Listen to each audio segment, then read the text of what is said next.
Okay, I've got an amazing one for you. Thank you for joining me. This game is between this gentleman here who was born in 2004, Dragoljub Kovacevic, I think is how you say his name. He's from Morocco. And of course, we have Miaoyi. As you can see here, the game was played back in August. So Miaoyi would have been 12 years old. He's somewhere around 18, I imagine. Anyway, let's go ahead and get right into the game. Kovacevic goes ahead and begins with the ready. So knight to f3, a very flexible move, attacks the center of the board and can transpose into other openings. By the way, Richard Reddy is who this one is for, this opening. So Richard Reddy was one of the first grandmasters of chess, like legitimate grandmasters. They coined the term grandmaster basically because of Richard Reddy, who was a scholar of the game. He studied it very deeply and taught taught humanity a lot about chess. So yeah, the ready opening. Anyway, let's continue. Miaoyi plays pawn to d5 here. And now we have pawn to d4 by white, and this has transposed, as we say. The ready can transpose into other things, and this is now a queen's pawn opening. We have knight to f3 by Miaoyi. And now bishop to g5 makes this the Tory attack, or the Tory attack, the tower attack. We now have the best move in the position, or well, a book move by Miaoyi, knight to e4, attacking the bishop. Kind of a little bit against chess principles as we're moving the knight for the second time in the opening, but this is definitely a solid move. We now have the bishop coming back to f4 by white, and now Miaoyi plays the strongest move in the position, pawn to c5. And so this has all been played before many thousands of times in master play up until this next move here. This is actually not the best move to play in the position. It's a mistake. Pawn to c3 should have been played instead. So there's very few master games that made this move pawn captures. Let's actually look at what should have happened instead. So instead of capturing, white should play pawn to c3. We would then have pawn capture, so c captures on d4. C captures again to d4. Knight to c6, and then knight to c3, and this would be a better way to play. This is the way it's normally played in master play. But let's go back to what actually happened on the chessboard now. So Kovacevic plays pawn captures on c5, so d captures on c5, and Miaoyi. So this becomes kind of a rare position. Like I said, only played 10 times in master play on the 365chess.com database. And Miaoyi plays kind of a even more rare move, pawn to f6. The computer's saying that it would have been better if she played knight to c6 instead, but we're not going to go into that variation. So this is now an extremely rare game, only played 4 times in master play. And Kovacevic actually plays knight to d2 here, knight b d2. And actually, the better move would have been to move the other knight to d2, which is kind of counterintuitive because you're moving that knight for the second time. It seems like it would be better to get the other knight out. But nonetheless, it would have been better to move the other knight to d2 in this case. And it is of this move that we have a brand new game. So just 6 moves in. This has never happened before in master play. I should say, in the other variations where this pawn was captured on the earlier move, when he played d captures on c5, no white player won any of those games in master play. So it's just not the way to play. Anyway, Miaoyi now plays pawn to e5, attacking the bishop. So she is notorious for pushing pawns. Look at all these pawn pushes. She's moved her knight a couple of times. Kind of crazy to see that she's, going to crush this guy with this sort of play. We now have bishop back to, he plays bishop back to e3 here. It would have been better to play bishop back to g3. And we'll go ahead and take a look at that variation real quick. So he should have played bishop back to g3. Knight would probably capture. That was kind of the whole point of the knight being up there. Knight captures on g3. And then H captures G3, and then, you know, the bishop is going to develop grabbing C5 pawn, so bishop captures C5, and then pawn to E4 would be best for white. And this would be a better position, probably looking to maybe castle to the queen side for white, but this would be better than what happened with him playing bishop to E3. But let's go ahead and go back to what actually happened on the chessboard. So white plays bishop to E3 here, kind of an awkward move, blocking in your pawn structure. You know pawn to D4 is coming at some point, and Miaoyi actually plays an inaccuracy here. She actually captures here on D2. But as you can see, she's got two attackers on the pawn here on C5. So she should just go ahead and capture the pawn. She does capture that pawn in a moment here. So we're just going to go ahead and continue with what she did on the board. She will pick up that pawn, you know, and develop a piece at the same time. It would have just been better to go ahead and drop the knight back and capture here, and her position would still be very strong. Well, it would be even slightly stronger. Anyway, she plays bishop or knight captures on D2.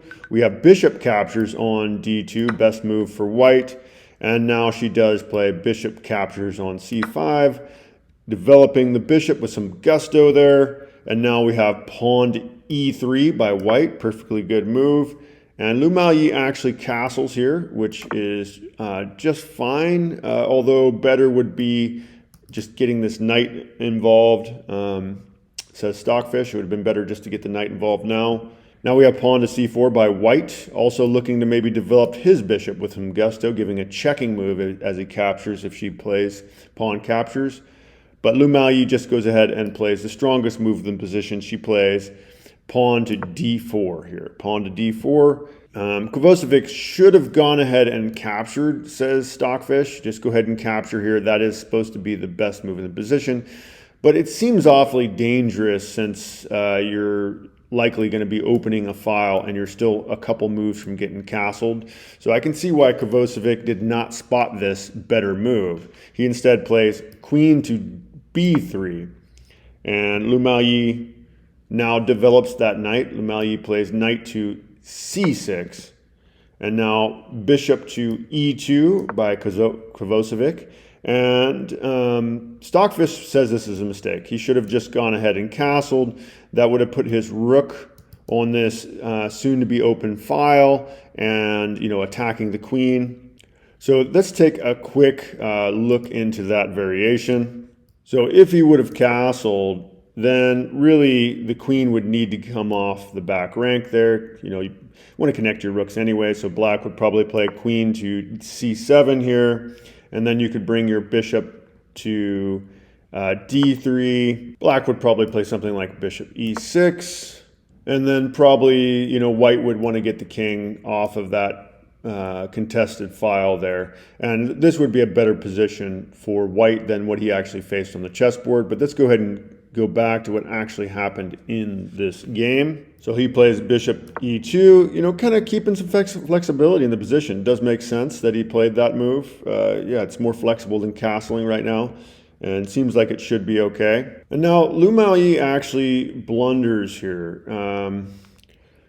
She plays rook to E7. She should have played, or she plays rook to F7. She should have played rook over to E8 instead, because this does give white a chance to defend. And we'll take a look real quick at what he should have done to defend this position after this unfortunate move by Miaoyi.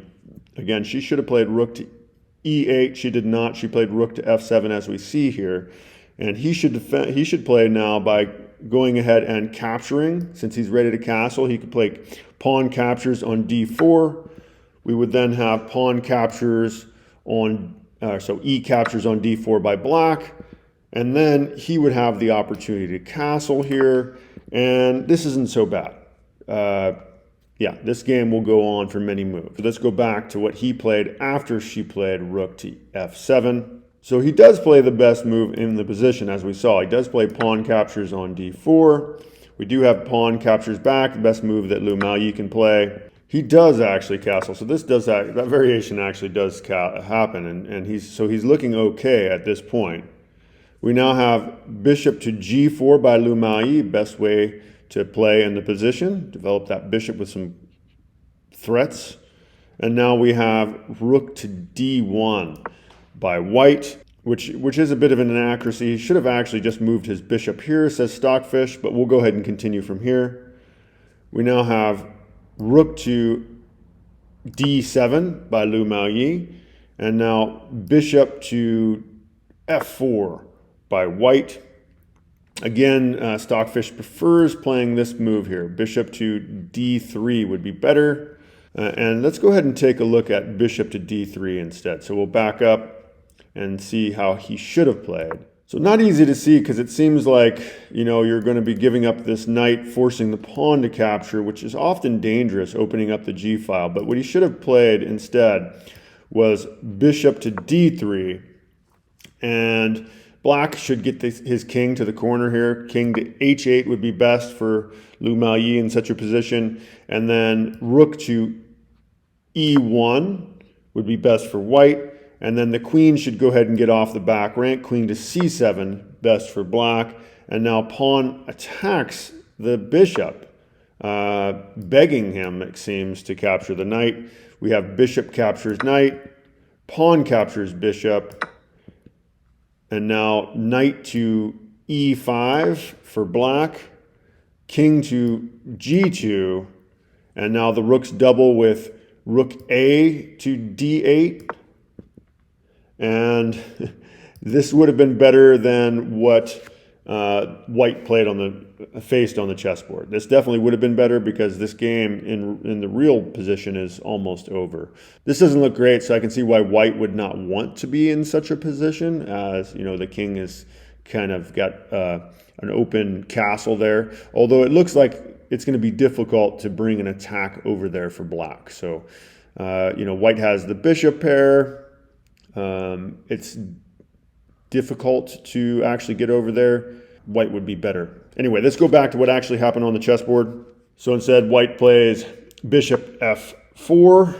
Miaoyi actually plays bishop to f5 here, which is being called a blunder. It kind of gives away the advantage.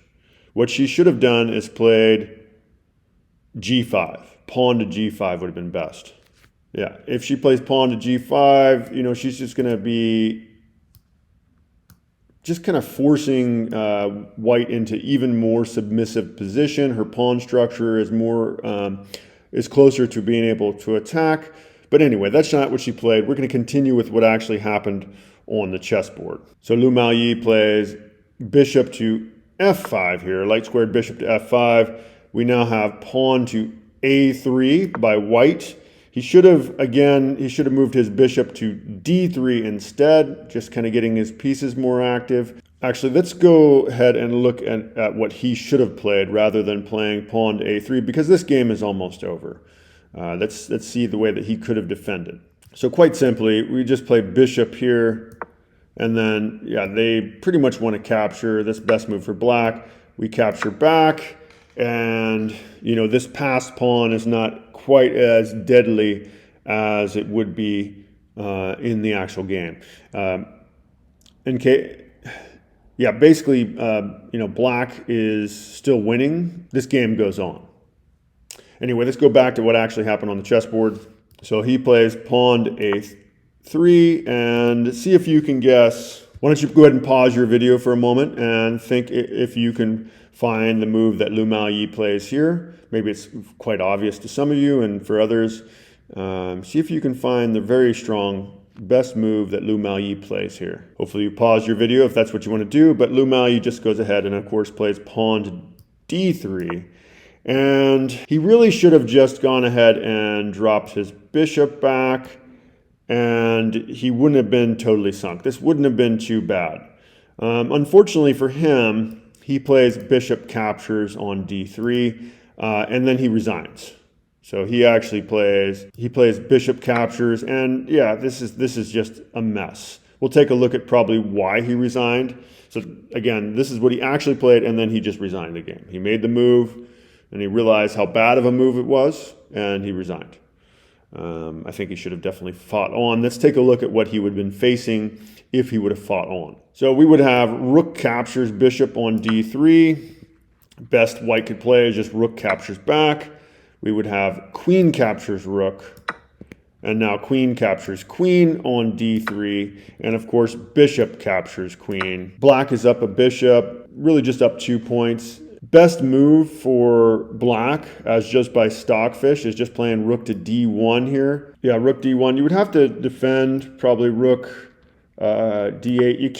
You can't take this pawn right now, because if you do, you're just lining up a couple of loose pieces. Your bishops are both undefended there. They could play rook to c1, attacking them both, and you're probably going to lose a piece there. So, but even in that case, black would totally be winning. So, I mean, this game is not exactly over. Yeah, this gentleman is down by just 2 points, really. So yeah, he plays this move here, and he actually resigns. Should have moved the bishop back. And again, he would be down about 2 points in that situation, which, you know, it's going to be pretty hard to face Miaoyi being down 2 points. So I guess I can understand he felt like he had no chance once he did, once he had made a mistake. That's the end of that one. Thank you for joining me for that. Please like and subscribe, as I will be making many more game reviews of Miaoyi's games. I'm also doing a lot of Daniel Cuisin's games. And I would like to know if there's another rising star, another young chess master who you would like me to cover their games. I want to find interesting master games and share them with you all. So please let me know. Also, if you're interested in taking chess classes, I'm doing one-on-one and group classes. You can check the links in the description for Patreon. That's what I'm doing that through. But yeah, all right. Thank you for joining me. Bye, everybody. Take care.